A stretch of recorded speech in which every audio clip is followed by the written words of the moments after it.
ಸೋಮವಾರದ corona update ಹೀಗಿದೆ. ಸಾಗರದಲ್ಲಿ ಸೋಮವಾರ ನಗರ ವ್ಯಾಪ್ತಿಯಲ್ಲಿ ಒಂದು ಕೊರೋನಾ ಪ್ರಕರಣ ದಾಖಲು ಆಗಿಲ್ಲ. ಗ್ರಾಮಾಂತರ ಪ್ರದೇಶದಲ್ಲಿ 4 ಕೊರೋನಾ ಪ್ರಕರಣ ಪತ್ತೆ. ತುಮರಿ ಗ್ರಾಮ ಪಂಚಾಯಿತಿ ವ್ಯಾಪ್ತಿಯಲ್ಲಿ 32 ವರ್ಷದ ಮಹಿಳೆ ಮತ್ತು 4 ವರ್ಷದ ಬಾಲಕಿಯಲ್ಲಿ ಕಾಣಿಸಿಕೊಂಡ ಸೋಂಕು.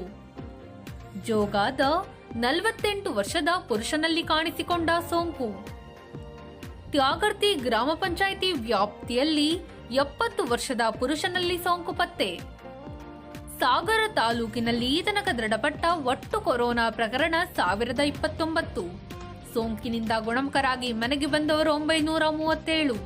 ಸೋಂಕಿನಿಂದ ಚಿಕಿತ್ಸೆ ಪಡೆಯುತ್ತಿರುವವರು 58. ಸೋಂಕಿನಿಂದ ಮೃತಪಟ್ಟವರು 34.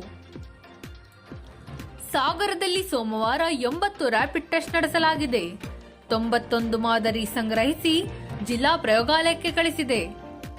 ಧನ್ಯವಾದಗಳು.